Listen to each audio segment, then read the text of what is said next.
شهر رمضان الذي أنزل فيه القرآن.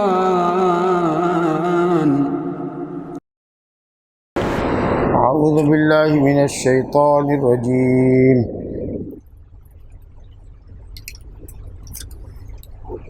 يسألك الناس عن الساعة قل إنما علمها عند الله وما يدريك لعل الساعة تكون قريبا إن الله لعن الكافرين وأعد لهم سعيرا خالدين فيها أبدا لا يجدون وليا ولا نصيرا يوم تقلب وجوههم في النار يقولون يا ليتنا أطعنا الله وأطعنا الرسولا وقالوا ربنا إنا أطعنا سادتنا وكبراءنا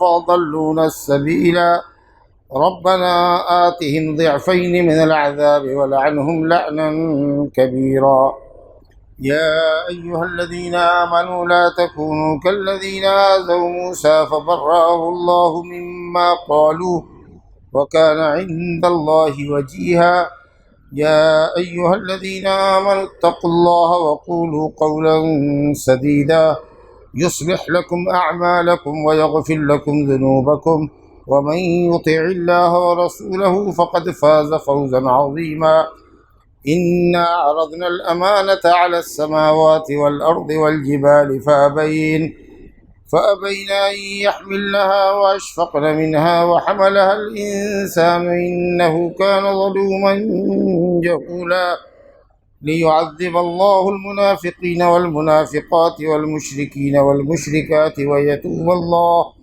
ويتوب الله على المؤمنين والمؤمنات وكان الله غفورا رحيما.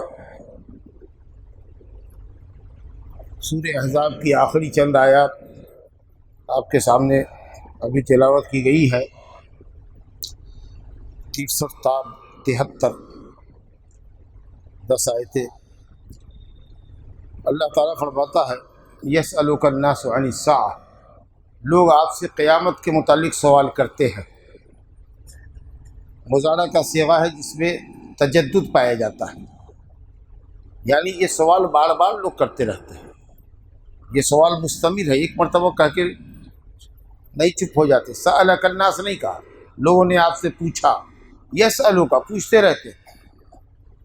یہ سوال باستمرار ہوتا رہتا ہے، موقع بموقع ہوتا رہتا ہے. لوگ آپ سے پوچھتے رہتے ہیں عن الساعة، قیامت کے متعلق. اب یہ سوال جو ہے قیامت کے متعلق کئی طرح سے ہوتا ہے. کئی لوگوں کا کئی ویو ہوتا ہے، کئی لوگوں کا کئی منشا ہوتا ہے.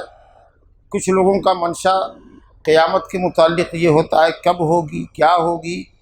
مقصد ہوتا ہے تکذیب کرنا، انکار کرنا. بہت دن سے سنتے آ رہے قیامت ہوگی، قیامت ہوگی. کب قیامت ہوگی؟ سوال کا مطلب ہے تکذیب، انکار. یہ سوال کدھر سے آتا ہے؟ مشرکین کی طرف سے. جس قیامت کی بابت آپ کہہ رہے ہیں وہ قیامت کب ہوگی، استہزاء کے طور پر پوچھ رہے ہیں ان کو، کیونکہ وہ اس کو بعید از عقل سمجھتے ہیں. ذالک رجعٌ بعید، اذا متنا وکننا ترابا ذالک رجعٌ بعید. جب ہم مر جائیں گے اور ہڈیاں ہماری مٹی میں مل کر کے گل جائیں گی، وہ سیدھا ہو جائیں گی، تو پھر کیسا واپس ہونا ہمارا دوبارہ؟ یہ واپسی ہماری بعید از عقل ہے. تو انکار کے لیے اور استبعاد کے لیے کہ بعید از عقل ہے، اس کے لیے یہ سوال کیا کرتے تھے. انکار کے لیے اور استہزاء کے لیے. یہ سوال کون کر سکتا ہے؟ مشرک. اگر کسی مسلمان کو قیامت کے ہونے میں شک ہے باس بعد الموت کے اوپر، تو اسلام سے ہی وہ خارج ہے. کچھ لوگ ایسے ہوتے ہیں جن کو قیامت پر یقین تو ہے، لیکن جاننے کے لیے پوچھتے ہیں کہ قیامت کب ہوگی، کتنا وقت گزر چکا، اب اور کتنا وقت ہونا، کتنا قریب ہے. تو کچھ لوگ جاننے کے لیے پوچھتے ہیں، قیامت کا انکار نہیں کرتے، یقین ہے ان کو، لیکن پوچھنے کا مقصد وقت کی قربت اور بعد کو معلوم کرنا ہے کہ قیامت قریب ہے یا بعید ہے، یہ مطلب ہے۔ اور کچھ لوگوں کا منشا یہ ہوتا ہے سوال کرنے کا کہ یہ لوگوں کو پتہ چل جائے کہ قیامت کا علم اللہ نے کسی کو بھی نہیں دیا، اس کا علم صرف اللہ کو ہے۔ جیسے حضرت جبریل امین نے محمد صلی اللہ علیہ وسلم سے سوال کیا متی الساعہ، قیامت کب قائم ہوگی؟ تو اس کا منشا نہ انکار و استبعاد تھا، نہ یہ پوچھنا تھا کہ قریب ہے کہ بعید ہے، بلکہ یہ جواب آپ سے لینا تھا کہ قیامت کا علم کسی کو اللہ نے نہ دیا۔ چنانچہ آپ نے جواب دیا مل مسئول عنہا باعلم من السائل، جو جس سے پوچھا گیا ہے وہ سائل سے زیادہ کچھ نہیں جانتا، یعنی ہم دونوں لا علمی میں برابر ہیں، جیسے آپ نہیں جانتے ہم بھی نہیں جانتے۔ رسولوں میں دو رسول، ایک زمینی رسول ایک آسمانی رسول، ایک آدمی رسول ایک فرشتہ رسول، جس کو سب سے زیادہ اللہ تعالیٰ کی بابت معرفت اور علم حاصل ہے۔ جب ان دونوں کا یہ حال ہے، زمینی رسولوں میں انسانی رسولوں میں سب سے بڑھ کے محمد صلی اللہ علیہ وسلم، اور آسمانی رسولوں میں پیغام لانے والوں میں سب سے بزرگ جبریل امین، اور جب ان دونوں کو معلوم نہیں کہ قیامت کب قائم ہوگی تو کسی اور کو معلوم ہونے کا کیا سوال ہو سکتا ہے؟ تو حضرت جبریل امین علیہ الصلاۃ والسلام کا یہ پوچھنا کس لیے تھا؟ تاکہ لوگوں کو یہ خبر ہو جائے کہ قیامت کا علم اللہ نے کسی کو نہیں دیا۔ قل انما علمها عند اللہ، انما کلمہ حصر ہے، اس کا علم تو صرف اللہ ہی کے پاس ہے، صرف اللہ ہی جانتا ہے کہ قیامت کب قائم ہوگی۔ گویا محمد صلی اللہ علیہ وسلم عالم الغیب نہیں ہے، اگر عالم الغیب ہوتے تو ان کو یہ غیب کا علم ہوتا کہ قیامت کب قائم ہوگی۔ ان اللہ عندہ علم الساعہ، قیامت کا علم صرف اللہ کے پاس ہے، یہ وہ اہم غیبی امور ہے جس پر اللہ نے کسی کو مطلع نہیں کیا، نہ کسی نبی کو نہ کسی مقرب فرشتے کو۔ اپنے وقت پر قیامت ظاہر ہوگی، قیامت کی علامات ہے، نبی صلی اللہ علیہ وسلم نے اس حدیث جبریل میں بھی قیامت کی کچھ علامتیں بتائی، لیکن وہ سب علامت صغریٰ بتائی۔ ان تلد الحفاة العراة العالة يتطاولون فی البنیان، ننگے پاؤں ننگے سر رہنے والے بکری اونٹ کے چرواہوں کو، کالے کلوٹھے اونٹ کے چرواہے، گھٹیا اونٹوں کے چرواہوں کو دیکھو گے، بڑی بڑی بلڈنگوں میں دادے عیش دے رہے ہوں گے، مزے لے رہے ہوں گے، منسٹری ہوگی ان کو، حکومت کی باغ دوڑ ان کے ہاتھ میں ہوگی۔ یتطاولون فی البنیان وان تلد الامۃ ربتها، لونڈیا اپنی مالکن کو یا ربہا اپنے مالک کو جنے گی، یعنی نافرمانی ماں باپ کی بڑھ جائے گی۔ باپ نے ماں نے بچہ پیدا نہیں کیا، بیٹا بیٹی نہیں پیدا کیا، مالک اور مالکہ پیدا کیا ہے۔ تو یہ سب چھوٹی چھوٹی علامتیں تھیں جو پہلے بھی ظاہر ہے، اور اب بھی آپ دیکھ رہے ہیں والدین کی نافرمانی کتنی بڑی ہوئی ہے۔ اور علامات کبریٰ جو ہے، علامات سات، قیامت کی بڑی بڑی علامتیں، ان کا بھی حدیثوں میں ذکر ہے۔ لیکن ان علامتوں کے ظاہر ہونے کے بعد بھی ایگزیکٹ قیامت کب قائم ہوگی، کب توڑ پھوڑ شروع ہوگی، کب اسرافیل علیہ الصلاۃ والسلام جو سور کے اوپر مسلط کیے گئے ہیں، اگر یہ نام اور یہ عمل ان کے ساتھ ثابت ہو، کہیں جبریل امین تو لانے پر ہے، میکائیل کہتے ہیں کہ بارش برسانے پر ہے، اور اسرافیل سور پھونکنے پر ہے۔ جبریل امین وہی لاتے ہیں جس سے زندگی دل کو ملتی ہے، اور بارش برسانے پر اللہ نے میکائیل کو کہا ہے اس سے زمین کو زندگی ملتی ہے، اور اسرافیل جب سور پھونکیں گے تو مردوں کو زندگی ملے گی، سب جگہ زندگی ہی زندگی ہے، سمجھا کہ اللہم رب جبریل و میکائیل و اسرافیل، نبی صلی اللہ علیہ وسلم رات کی دعاؤں میں پڑھتے تھے۔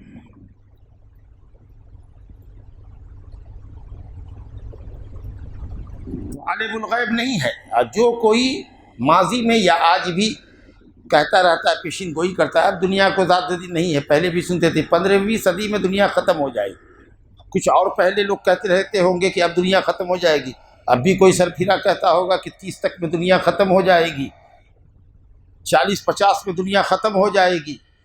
یہ سب کے سب تخرص اور تخمین کی باتیں کرتے ہیں، گمان کی باتیں ہیں، سب کے سب کذاب ہیں، لاغی اور پاجی ہیں یہ سب۔ جب اللہ رب العالمین فرماتا ہے کہ اللہ کے سوا کوئی نہیں جانتا، محمد صلی اللہ علیہ وسلم نہیں جانتے، حضرت جبریل امین نہیں جانتے، تو تمہیں کیسے پتہ چلا کہ قیامت 10 سال میں قائم ہو جائے گی یا 50 سال میں قائم ہوگی یا 500 سال میں قائم ہوگی؟ تم کو کیا پتہ؟ قل انما علمها عند اللہ، اس کا علم اللہ کے پاس ہے۔ یہ تو قیامت کبریٰ ہے بھائی، جس میں دنیا تہو بالا ہو جائے گی، زمین آسمان سب پھٹ جائیں گے، سارے مکانات منہدم ہو جائیں گے، پہاڑ ریزہ ریزہ ہو جائیں گے، سمندر کا پانی خشک ہو جائے گا، ساری زمین برابر ہو جائے گی، نہ کہیں گڑھا ہوگا، نہ کہیں اونچائی ہوگی، نہ کہیں ٹیلا ہوگا۔ یہ تو بڑی قیامت کا علم اللہ کو ہے، اور چھوٹی قیامت جو ہم سب کی شخصی قیامت ہے، خاص قیامت یعنی موت، اس تک کا پتہ کسی کو نہیں۔ کوئی انسان نہیں کہہ سکتا کہ وہ کتنا دن جیے گا، ارے کس زمین میں مرے گا یہ تک پتہ نہیں ہے۔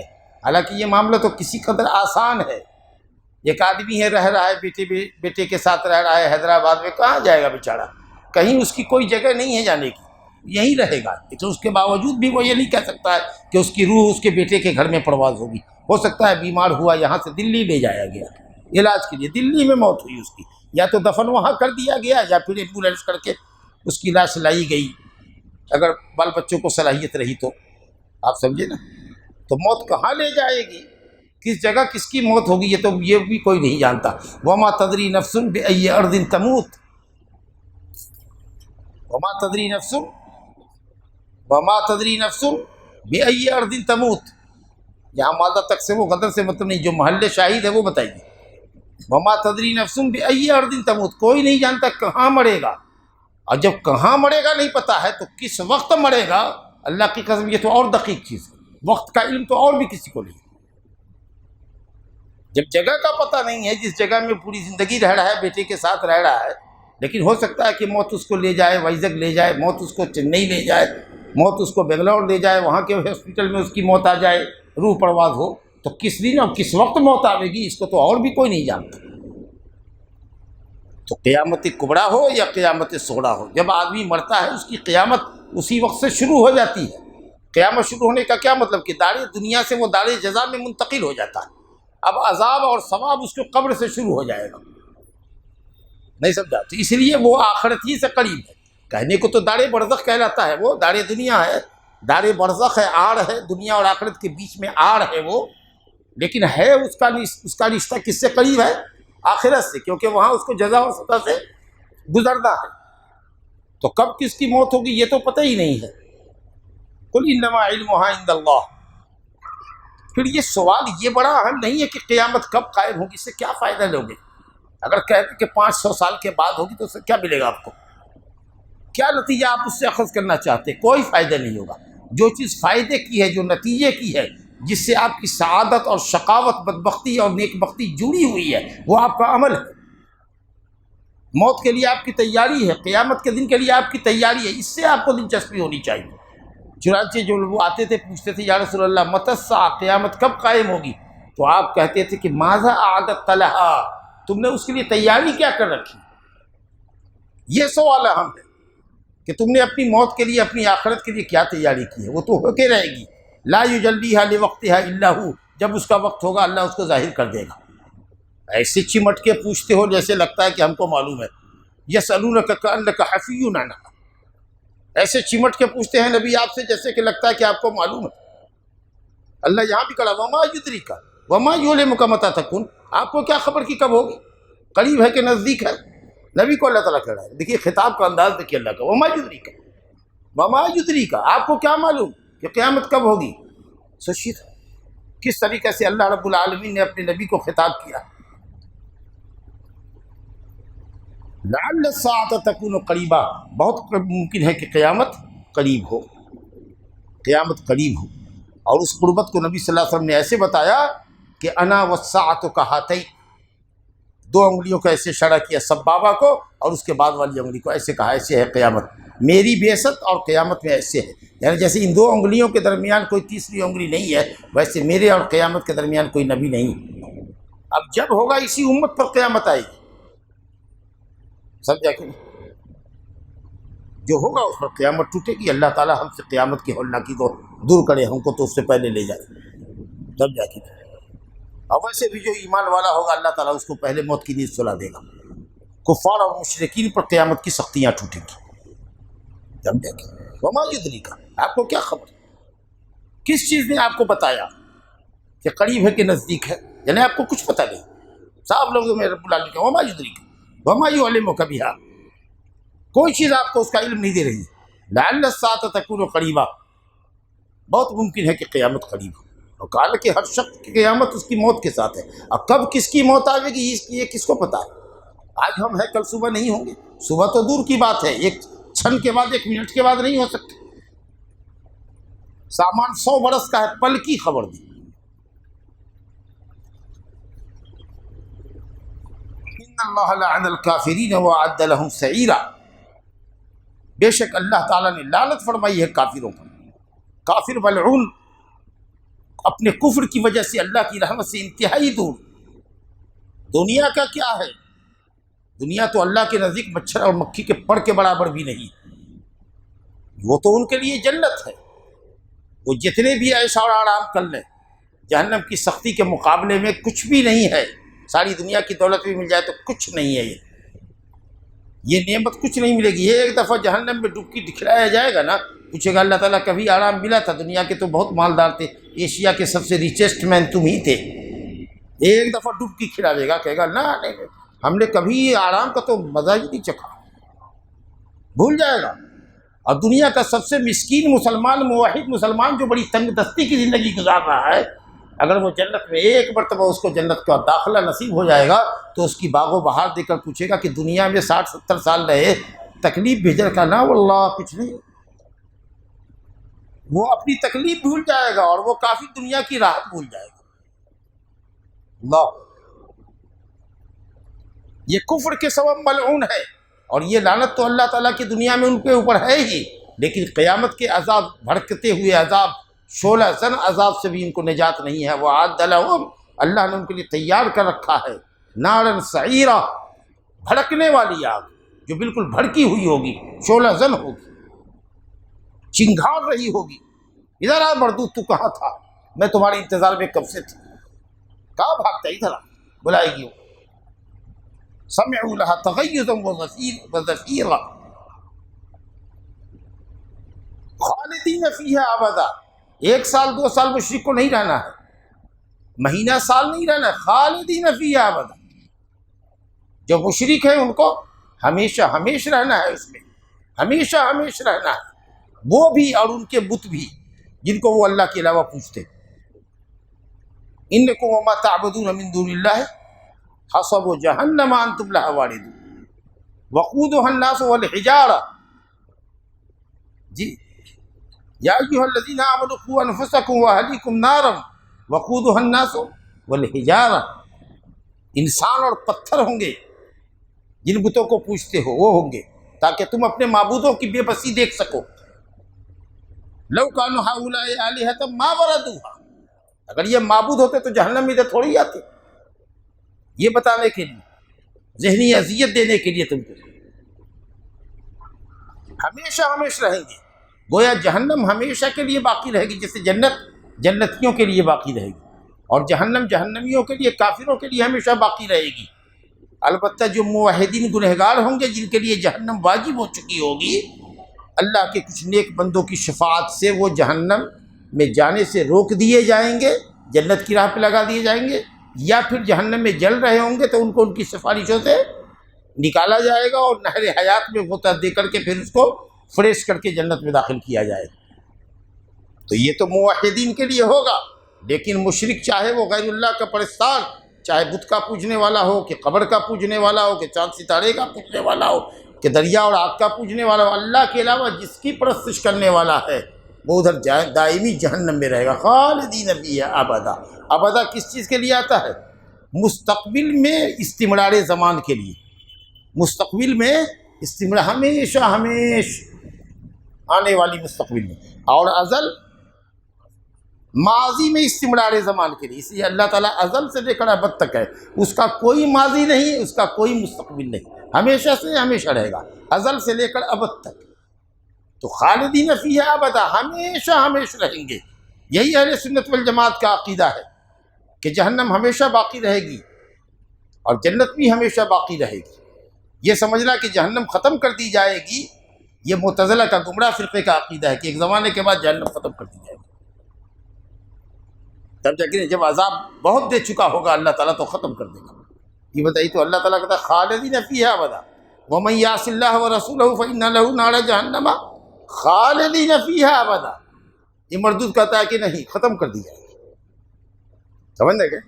ہاں، تو اہل سنت والجماعت کا عقیدہ یہی ہے کہ جہنم ہمیشہ کے لیے اور جنت ہمیشہ کے لیے ہوگی۔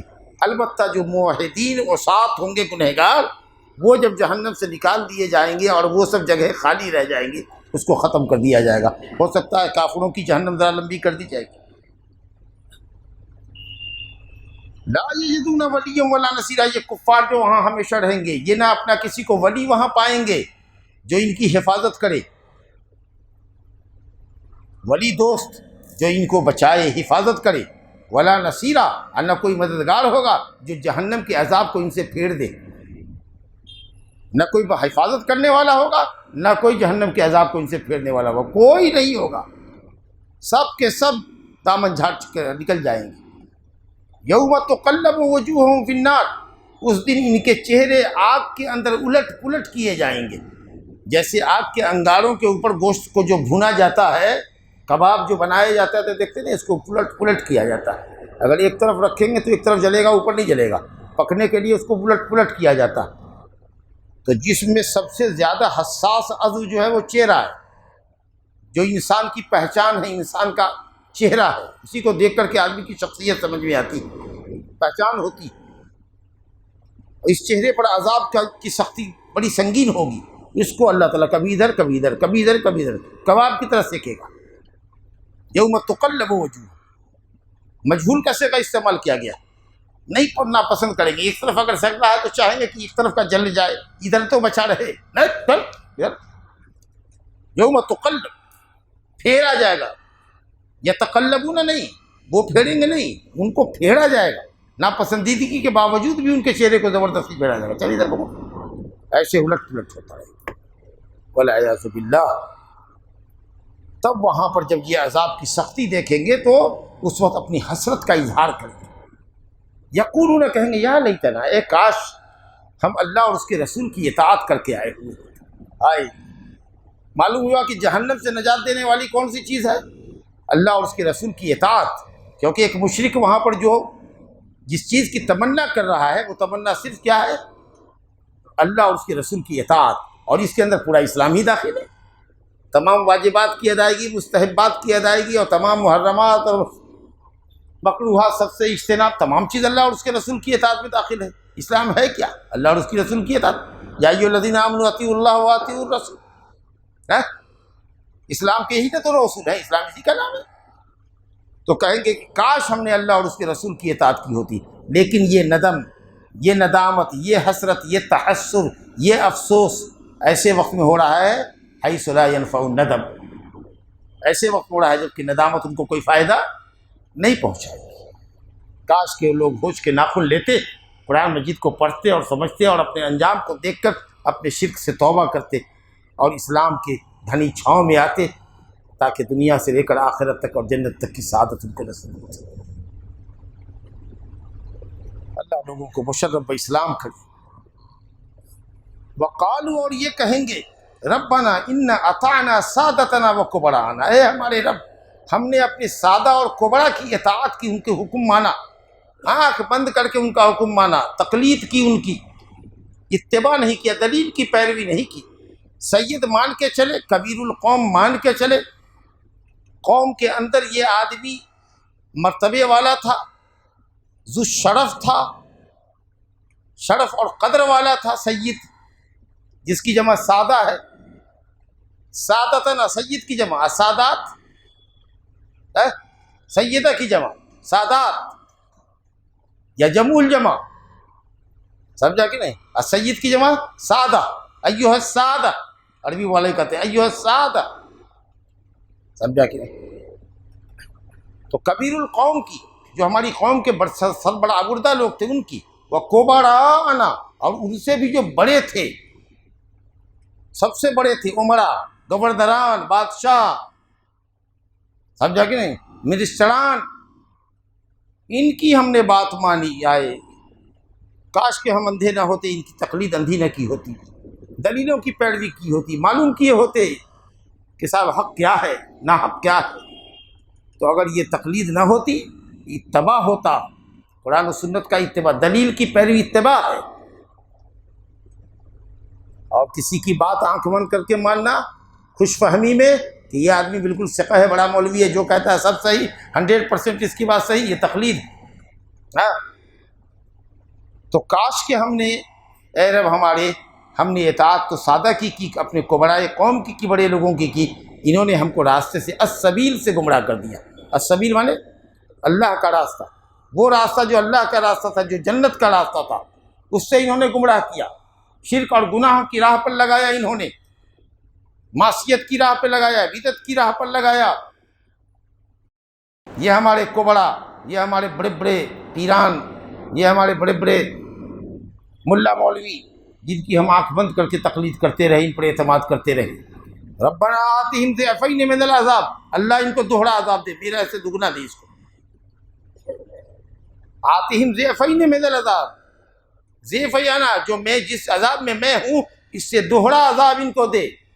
اور اس بد دعا کے غور کیجئے، جس کا آج دنیا میں اتنا احترام کرتے ہیں، الٹے پاؤں جہاں سے لوٹتے ہیں، جن کی جوتیاں سیدھی کرتے ہیں، جن کا پاؤں دھو کر کے تبرکاً پیتے ہیں، قیامت کے دن جب ان کو اللہ کے عذاب سے یہ نہ بچا سکیں گے، بلکہ ان کی تقلید کے نتیجے میں خود جہنم میں گئے ہوئے ہوں گے، تو اس دن دیکھیے گالیاں ان کو دیں گی، اور ان کے لیے دوہرے عذاب کی اللہ سے درخواست کریں گے۔ اور یہ بالکل یہ دعا جو ہوگی ان کی طرف سے کہ دوہرا عذاب دے، یہ عدل پر مبنی دعا ہوگی، جور اور ظلم نہیں ہے، کیونکہ یہ مردود خود گمراہ ہوا تو اس کی گمراہی کا گناہ دے، اس نے ہم لوگوں کو جو گمراہ کیا اس کا بھی گمراہی کر دے۔ وَلَيَحْمِلُنَّ أَثْقَالَكُمْ وَأَثْقَالًا مَّعَ أَثْقَالِهِمْ وَلَيَحْمِلُنَّ أَثْقَالَكُمْ وَأَثْقَالًا مَّعَ أَثْقَالِهِمْ، اپنے گناہوں کا تو بوجھ یہ اٹھائیں گے ہی، اور ان تمام لوگوں کے گناہوں کا بوجھ اٹھائیں گے جو انہوں نے ان کو گمراہ کیا تھا۔ وَإِسْتَبَرَّأَ الَّذِينَ اتُّبِعُوا مِنَ الَّذِينَ اتَّبَعُوا وَرَأَوُا الْعَذَابَ وَتَقَطَّعَتْ بِهُمُ الْأَسْبَابُ۔ آج کے یہ متبعین متبوعین سے جن کی پیروی کر رہے ہیں، برات کا اظہار کرتے ہیں اور کہیں گے کاش دوبارہ دنیا میں لوٹتے ہم تو کبھی ان کی پیروی نہ کرتے۔ تو یہ جو دوہرے عذاب کی فرمائش ہے، یہ جو آج جن کی اتنی عزت کر رہے ہیں، کل ان کو گالیاں دیں گے، بد دعائیں کریں گے، لعنتیں کریں گے، یہ اس کے مستحق ہیں۔ تو بہرحال متبوعین اور متبعین جن کی پیروی کی جا رہی ہے ناحق، اللہ کے مقابلے میں، رسول کے مقابلے میں، اور جو لوگ پیروی کر رہے ہیں، دونوں کو ہوش کا ناخن لینا چاہیے۔ ایک عذاب ہو کہ دوہرا عذاب ہو، لیکن ہوگا تو دونوں کو۔ وَلْعَنْهُمْ لَعْنًا كَبِيرًا، اور ان کے اوپر بہت بڑی لعنت کر، بہت بڑی لعنت۔ اور ایک قرأت ہے وَلْعَنْهُمْ لَعْنًا كَثِيرًا، بہت زیادہ لعنت کر۔ کثیر اور کبیر میں فرق پوچھتے نا، کثیر بولے تو کمیت میں بہت زیادہ، اور کبیر بولے تو کیفیت میں، ہاں بہت بڑا عذاب، بہت سخت عذاب یا بہت زیادہ عذاب، یہ بد دعا کریں گے۔ بہرحال جس کے سامنے حق واضح کر دیا جائے، کتاب و سنت کا نص واضح کر دیا جائے، اور اس کے باوجود بھی وہ کسی مولوی سے، کسی پیر سے چمٹا ہوا رہے اور سمجھے کہ صاحب ان کا دامن پکڑ کے پار کر جائیں گے، وہ ہوش کے ناخن لیں۔ کل کہیں گے وَيَوْمَ يَعَضُّ الظَّالِمُ عَلَى يَدَيْهِ يَقُولُ يَا لَيْتَنِي اتَّخَذْتُ مَعَ الرَّسُولِ سَبِيلًا يَا وَيْلَتَىٰ لَيْتَنِي لَمْ أَتَّخِذْ فُلَانًا خَلِيلًا، کاش کہ رسول کو اپنا دوست بنائے ہوئے ہوتے۔ اپنے ہاتھوں کو اپنے دانت سے چبائے گا، غصے کے مارے، حسرت کے مارے اپنے ہاتھ کو کاٹے گا اور کہے گا کاش کہ میں نے رسول کا کہا مانا ہوتا، کسی ملا مولوی کی بات پر آنکھ بند کر کے بھروسہ نہ کیا ہوتا۔ یا لیتنی، یا ویلتا لیتنی لم اتخذ، فلاں کو اپنا دوست نہ بنائے ہوا ہوتا۔ برے ساتھیوں سے، بدعتی ساتھیوں سے بچ کے رہو، بدعتی مولویوں سے بچ کے رہو، ورنہ اگر گمراہ ہو جاؤ گے تو کل کو بھاری قیمت چکانی پڑے گی تم، اور اس وقت افسوس کرو گے کہ کاش ہم نے رسول کی رائے اختیار کی۔ یا ایھا الذین آمنوا لا تکونوا کالذین آذوا موسیٰ، اے ایمان والو ان کی طرح نہ ہو جانا جنہوں نے حضرت موسیٰ کو اذیت دی۔ فبرأہ اللہ مما قالوا، اللہ نے یہودیوں کی ہرزہ سرائی سے، بکواس سے حضرت موسیٰ کو بری کر دیا، پاک کر کے دکھا دیا۔ وَكَانَ عِندَ اللَّهِ وَجِيهًا، اور وہ اللہ کے نزدیک وجی تھے، ذوالجاہ تھے، والمرتبت تھے، ان کا مقام اور مرتبہ اللہ کے نزدیک بہت بڑا تھا۔ من احسن الرجال تھے، کمپلیٹ آدمی تھے، خوبصورت آدمی تھے، مستجاب الدعوات تھے، اللہ کے نزدیک بڑا حق تھا، جو مانگتے تھے اللہ پورا کر دیتا تھا۔ کئی مفسرین نے کئی معنی بتایا، لیکن بہرحال عیب دار نہ تھے۔ اس میں اس امت کو تحذیر بھی ہے، اللہ نے ڈرایا ہے ہم کو، اور ایک بیک وقت نبی کو تسلی بھی دی ہے، کہا تم بدماشی مت کرنا، اس طرح کی شرارت اور گستاخی اپنے نبی کے متعلق مت کرنا، ان کے شان کے منافی کوئی بات نہ کہنا۔ اور نبی صلی اللہ علیہ وسلم کو دھارس دے رہا ہے، اللہ تعالیٰ تسلی دے رہا ہے کہ اگر کوئی کہے اس طرح کی باتیں تو صبر کیجئے گا، کیونکہ آپ سے پہلے کے لوگوں کو بھی اذیت دی جا چکی ہے، اس لیے صبر کی تلقین اللہ تعالیٰ کر رہا ہے۔ اب وہ کیا بات کہی تھی یہودیوں نے جس سے حضرت موسیٰ کو تقریباً بہت سی باتیں ہیں۔ جو مشہور بات ہے وہ یہ ہے کہ کہا کہ صاحب یہ آدمی ہمارے ساتھ غسل نہیں کرتا ہے، الگ الگ تنہائی میں غسل کرتا ہے، وہ سب ننگے غسل کرتے تھے، کسی بیان میں آیا ہے ایک ذکر، ننگے غسل کیا کرتے تھے، موسیٰ علیہ السلام کو بلاتے تھے تو وہ نہیں آتے۔ موسیٰ علیہ السلام شدید آدمی تھے بڑے جلالی، بڑے غصہ ور، بڑے سخت، لیکن اس کے باوجود بھی بڑے حیا باز تھے، تو لوگوں کے ساتھ نہیں نہاتے تھے، ننگے نہیں ہوتے تھے، اور قوم ننگے ہو کے نہاتی تھی، تو انہوں نے بدتمیزی کی اور اتہام بازی کی، کہا کہ یا تو سفید داغ ہے ان کے پرائیویٹ پارٹ میں، برس ہے، یا پھر یہ ہے کہ ان کا خصیہ بڑا ہے، اس لیے یہ ہم لوگوں کے ساتھ نہیں آتی نماز کو، یہ غسل کو۔ یہ ایک بات ہے۔ تو گئے غسل کرنے کے لیے، بخاری شریف کی روایت ہے، گئے غسل کرنے کے لیے لنگی اتار کر کے رکھا اور گئے غسل کیا۔ جب باہر نکلے کہ لنگی پہنے تو پتھر لنگی لے کر کے بھاگا، تو آپ کہہ رہے ہیں حضرت موسیٰ دوڑ رہے ہیں اس کے پیچھے پوری طاقت سے، صوبی یا حجر، صوبی یا حجر، یہ پتھر میرا کپڑا دے دو۔ تو کوئی کہے گا کہ پتھر کو سنا رہے ہیں، پتھر بھی سنتا ہے کیا؟ بولو بھائی، ارے کس سے سنتا ہے؟ آپ سے سن لے گا پتھر کا، بلوائیے۔ سنتا نہیں ہے، جماد ہے وہ، اللہ کو بلواتا ہے تو سنتا ہے، لیکن آپ اس کو خطاب کر رہے ہیں ایسے جیسے کسی عقل مند کو خطاب کیا جا رہا ہے، کیونکہ وہ پتھر نہیں ہے، وہ آدمی جیسا کام کر رہا ہے، بھاگ رہا ہے۔ کہیں پتھر بھی کسی کا کپڑا لے کے بھاگتا کیا؟ تو چونکہ وہ کام عقل مند کا کر رہا ہے، جماعت کا کام نہیں کر رہا ہے، بے جان پتھر کی شکل نہیں ہے اس کی، ہے پتھر ہی، لیکن اللہ نے اس کو بھگایا، تو اس لیے انہوں نے خطاب کیا یا حجر یا صوبی یا حجر۔ اس پر تو آپ کو تعجب ہوا، پوچھ دیا کہ کیسے خطاب کر دیا، لیکن اس پر تعجب نہیں ہوا کہ کیسے بھاگا۔ یہ بھی تو کہتے کہ کیسے بھاگا، تو جو جواب آپ دیجیے گا کیسے بھاگا، وہی جواب ہماری طرف سے لے لیجیے گا کہ موسیٰ علیہ السلام نے کہا کہ یا حجر یا حجر یا حجر، اور اس کے بعد جا کر کے جہاں شرفا بیٹھے ہوئے تھے، جتھا بیٹھا ہوا تھا بنی اسرائیل کا، یہودیوں کا، وہاں جا کر کے وہ پتھر ٹھہر گیا۔ اب لوگوں نے جب دیکھا ان کے پرائیویٹ پارٹ کو تو شرم کے مارے ان کی ٹھڈیاں جو ہے سینے پر لٹکی، کہے ہم تو کچھ اور سمجھتے تھے، یہ تو آدمی ٹھیک ٹھاک ہے۔ اور اس کے بعد حضرت موسیٰ علیہ السلام نے لنگی اپنی کسی اور جو لاٹھی تھی ان کی مارا 6-7 لاٹھی پتھر کے اوپر، سمجھا کہ نہیں؟ پتھر کو بھی چوٹ لگتا ہے کیا ہے؟ پھر وہی کہیں گے آپ کو کہ کام کیا تھا بدماش کا، تو بدماش کی پٹائی ہونی چاہیے تھی کہ نہیں ہونی چاہیے تھی؟ اور ایک معجزہ یہ ظاہر ہوا کہ لاٹھی کا نشان پتھر پر پڑ گیا۔ کوئی بچہ آپ کا ہو، جا رہا ہو گھر میں، کسی ٹیبل سے کرسی سے ٹکرا کر کے گر جاتا ہے، رونے لگتا ہے، اچھا بیٹا کیوں روئے کیوں روئے؟ کہا اس نے مارا، اس سے چوٹ کھا گیا، اچھا چلو کرسی کو مارتے ہیں، کہا میرے بچے کو کہا مارا۔ اب بچے کے لیے تسلی دینے کے لیے 1-2 تھپڑ اس کو ایسے ایسے لگا رہے ہیں، بچہ چپ ہو گیا، بجھ رہا وہ اس نے چوٹ دیا ہم کو، مارا اس نے، تو اس کو ہمارے بابا نے مارا، وہ ہمارا بدلہ لے لیا، ٹھیک ہے نا؟ چلیے،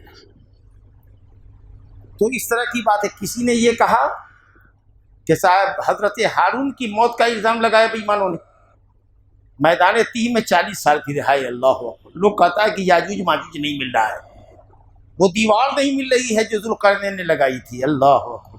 40 سال میدان میں سرپٹ بھاگ رہے ہیں، دوڑ رہے ہیں، راستہ نہیں مل رہا ہے. وہیں پر 2 میل 3 میل کے اوپر فلسطین ہے. ان لوگوں کو نظر نہیں آ رہے ہیں یہ لوگ. موسیٰ علیہ السلام کے ماننے والے مصر سے سینکڑوں کی تعداد میں ان کے ساتھ نکلے ہیں. اتنا بڑا جتھا لوگوں کو نظر نہیں آ رہا ہے کہ کوئی ملتا کہتا کدھر آپ لوگ کامک تو ہمارے راستہ ادھر ہے. بولو بھائی، یتیہون فی الارض، ہدایت نہیں ملی تو آپ کو بھی ہدایت نہیں مل رہی ہے. کہاں ہے یاجوج ماجوج چھپا ہوا، اور کہاں ہے وہ ذوالقرنین کا صد. آپ سمجھے نا، کیا انسان اپنے کو کیا سمجھتا ہے، خدا بن بیٹھا ہے کہ جو چیز ہم نے دیکھ لیا وہ دیکھ لینا ہے، جو ہم نے نہیں دیکھا اس کا انکار کر دینا. 40 سال میں لوگوں کو پتہ نہیں چلا کہ حضرت موسیٰ یہاں گھوم رہے ہیں اور ٹہل رہے ہیں ان کے لوگ. اسی وادی تیہ میں حضرت ہارون کی موت ہو گئی. تو کہا کہ موسیٰ نے اپنے بھائی کو مروا دیا. بتائیے، وہ مردود قارون جو تھا، جو اتنا بڑا خزانہ کا مالک تھا، جس کی چابیاں ایک پوری جماعت اٹھاتی تھی، 10 آدمی سے لے کے 40 آدمی تک کا ایک پہلوانوں کا جتھا چابی گچھا اٹھاتا تھا. خزانے کتنے رہے ہوں گے. حضرت موسیٰ علیہ السلام کو بدنام کرنے کے لیے ایک بدکار عورت کو اس نے سنبھالا اور اس کو پیسہ دیا. کہا موسیٰ علیہ السلام پر اتہام لگا. اللہ رب العالمین نے اس مردود کو زمین کے اندر خزانہ سمیت دھسا دیا. موسیٰ علیہ السلام کی برات کر دی.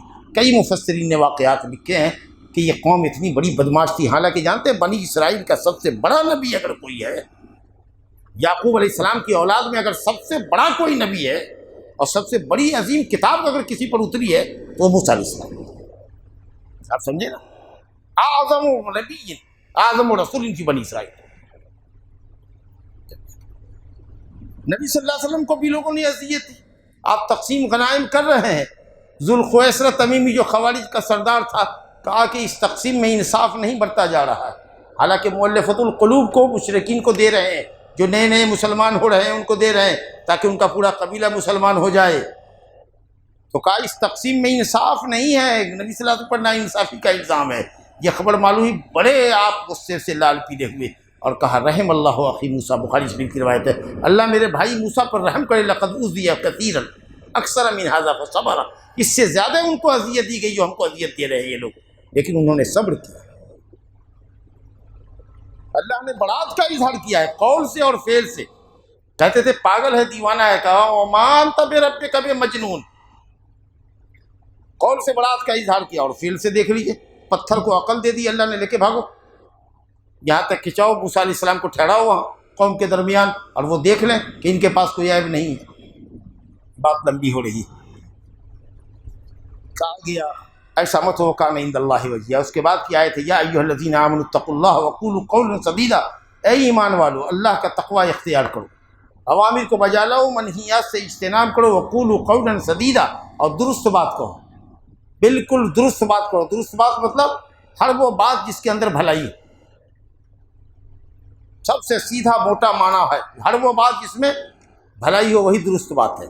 کلمہ توحید ہو، امر بالمعروف ہو، نہی عن المنکر ہو، دعوت اللہ ہو، کسی سے اچھی بات سے گفتگو کرنا ہے تاکہ اس کی مودت، اس کی محبت حاصل ہو، آپ کی محبت اس کے دل میں بیٹھے. برخلاف اس کے گالی گلوج، لان تان، غیبت، چغلی، تیس ڈیک، وہ سب کا سب غیر قول سدید ہے.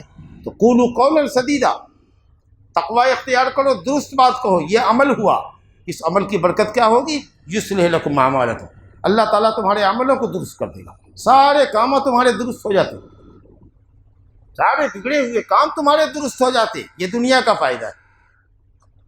وَيَغْفِرْ لَكُمْ ذُنُوبَكُمْ، اور یہ آخرت کا فائدہ ہے کہ تمہارے گناہوں کو اللہ تعالیٰ چھپا لے گا، معاف کر دے گا. جی تو تقوی اور قول سدید کا فائدہ اصلاح عمل کی شکل میں اور مغفرت ذنوب کی شکل میں ظاہر ہو. وَمَن يُطِعِ اللَّهَ وَرَسُولَهُ، اور عام قاعدہ بتایا گیا کہ جو اللہ اور اس کے رسول کی اطاعت کرے گا بلا چون و چرا، فقد فاز فوزا عظیما، تحقیق کہ اس نے سب سے عظیم کامیابی حاصل کر لی، یعنی جنتی بن گیا. اس کے بعد اللہ تعالیٰ آیت نمبر 72 میں فرماتا ہے اِنَّا عَرَضْنَا الْأَمَانَةَ عَلَى السَّمَاوَاتِ وَالْأَرْضِ وَالْجِبَالِ فَأَبَيْنَ. ہم نے امانت کو پیش کیا. امانت سے مراد فرائض، احکام، واجبات، قرآن اور حدیث، دین کے احکام اور مسائل پہاڑ پر پیش کیا. جتنی بڑی ہے اتنی مضبوط مخلوق ہے، آسمان پر، زمین پر، پہاڑ پر کتنے مضبوط ہیں، لیکن انہوں نے انکار کیا کہ رب تعالی ہم اس کا حق ادا نہیں کر سکتے، ہم تیرے حکم کے تابع ہیں لیکن تیرے فرائض اور واجبات کو ہم کما حق ادا نہیں کر سکتے، ہم سے یہ امانت اٹھے گی نہیں، ہم اس کے تقاضے کو نہیں سمجھ سکتے، ہم تیری مخلوق ہیں، تیرے حکم کے غلام ہیں، لیکن ہم سے اس کا تقاضا پورا نہ ہوگا. اچھی بات ہے، سرنڈر کر لیا. وہ اشفقن منہا، اور اس امانت کے اٹھانے سے اور امانت کو کما حق امانت کو ادا کرنے سے وہ ڈر گئے کہ ہم سے نہیں ہوگا تو اللہ کے عذاب کے ہم مستحق ہو جائیں گے، اللہ ہم کو بخش. جی، کیونکہ امانت میں خیانت کرنا منافقین کا کام. وحملہ الانسان، لیکن انسان نے اٹھایا، اس لیے کہ اللہ نے انسان کو عقل والی مخلوق بنایا تھا، اور اللہ تعالیٰ نے انسانوں کی ہدایت کے لیے انسانوں میں رسول بھیجا، اس سے انسانوں نے اس کو اٹھایا.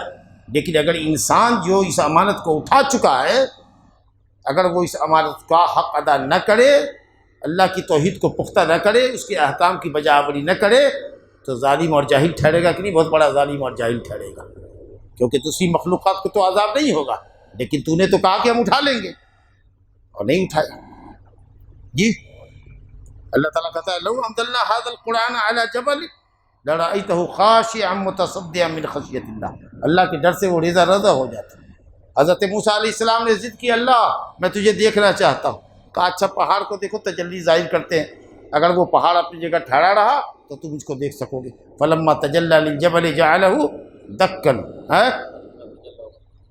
للجبل جعلہ دکا وخر موسیٰ صعقا، بے ہوش ہو کے گر پڑے سب جگہ.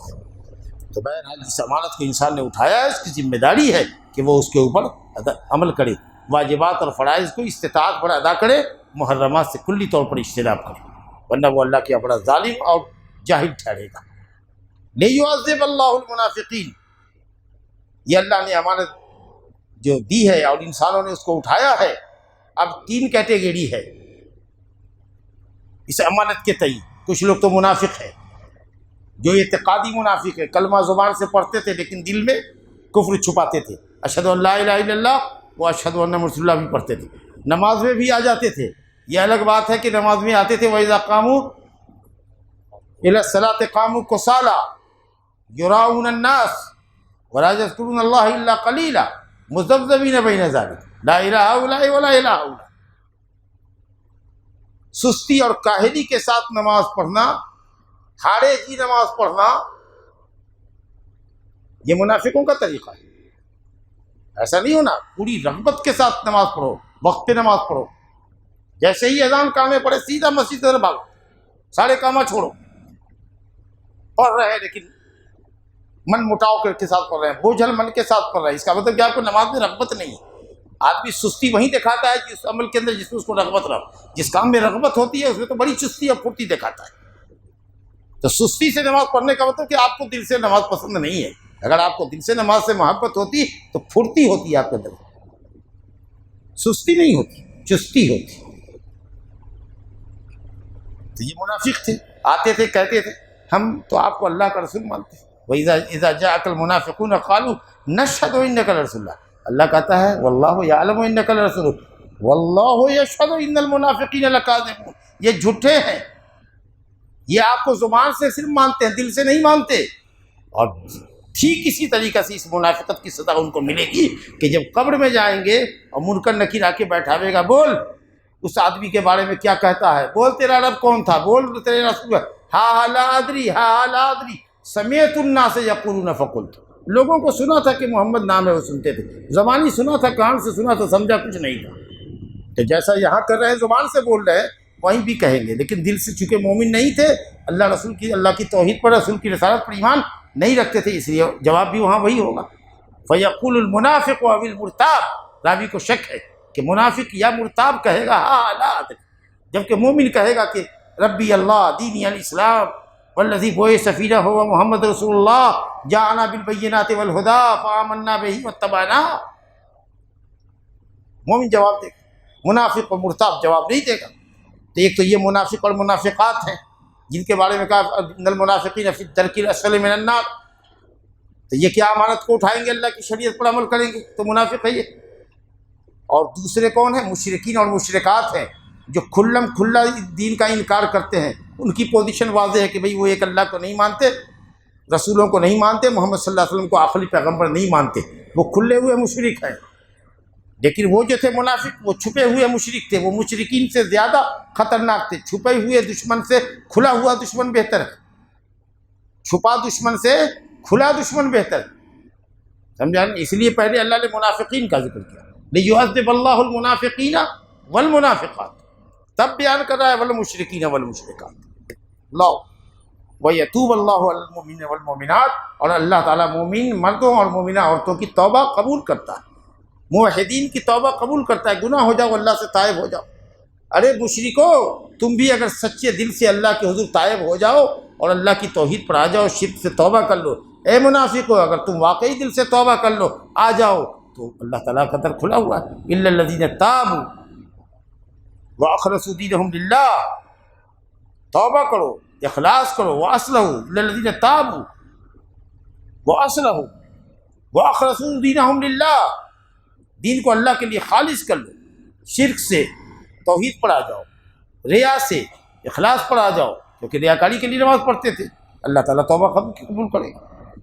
یتوب اللہ علی المؤمنین والمؤمنات، لیکن اس کا یہ مطلب نہیں کہ منافقین اور مشرکین اگر توبہ کریں سچی تو ان کی توبہ قبول نہیں ہوگی، ان کی بھی توبہ قبول ہوگی اور ان کے بھی سارے گناہ معاف ہو جائیں گے۔ وکان اللہ غفور الرحیمہ، اور اللہ تعالیٰ بڑا بخشنے والا اور مہربان ہے۔ ھذا وباللہ التوفیق، وصلی اللہ علی نبینا محمد وعلی آلہ وصحبہ اجمعین۔